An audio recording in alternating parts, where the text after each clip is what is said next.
Vous en avez été informé. À cette occasion, l'hélicoptère et l'ensemble de l'équipage ont été accidentés.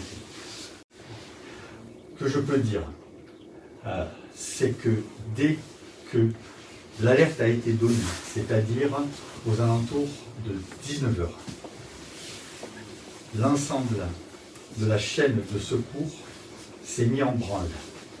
À la fois des moyens héliportés supplémentaires de notre département et des départements voisins, 3 hélicoptères au total, plus, compte tenu du brouillard, une intervention terrestre qui a été également diligentée dans les mêmes délais, de façon à pouvoir retrouver le plus rapidement possible les rescapés s'il y en avait, donc les membres d'équipage, et localiser l'hélicoptère.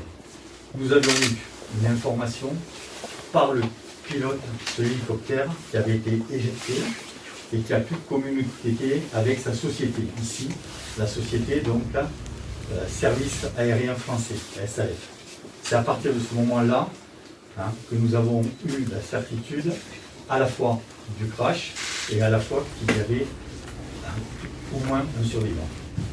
Donc, les secours ont été déployés. L'accès était particulièrement difficile. Le contact a été maintenu à plusieurs reprises avec le pilote. Les militaires du peloton de gendarmerie de montagne qui été rapprochés grâce à un héliportage et un hélitreuillage ont terminé leur mission à pied, ont fouillé la zone, ont pu se rapprocher et ont pu trouver le pilote à 21 h 15. À proximité du pilote, il y avait l'hélicoptère crashé et à l'intérieur de l'hélicoptère, donc les autres personnes qui étaient à bord et qui étaient décédées. Donc à l'heure où je vous parle, le bilan est lourd.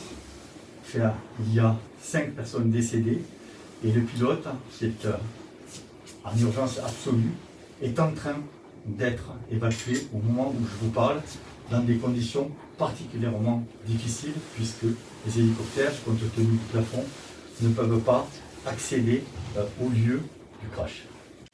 Donc il est descendu, porté par les militaires du peloton de montagne. C'est une zone donc, qui se situe en montagne, sur un secteur qui est particulièrement neigé en ce moment, environ 40 cm de neige, qui n'est pas forcément très technique, mais voilà, qui est en montagne, sur des pentes raides, pas facile d'accès, et qui demande à prendre des précautions. Donc là, on mobilise tous nos moyens pour sauver le pilote. On le rappelle, il est en urgence absolue. Les conditions météo sont détestables. Ça va demander un engagement très important et notre priorité, c'est sauver le pilote. Voilà. En termes de moyens qui sont mobilisés, sous l'autorité de la procureure de la République d'Albertville, il y a des moyens importants qui sont engagés. La direction de l'enquête a été confiée à la section de recherche de la gendarmerie des transports aériens. Donc la gendarmerie des transports aériens est saisie. La section de recherche de Chambéry est également saisie. Par ailleurs, le groupement de gendarmerie départementale du 73, donc de la Savoie, est saisi.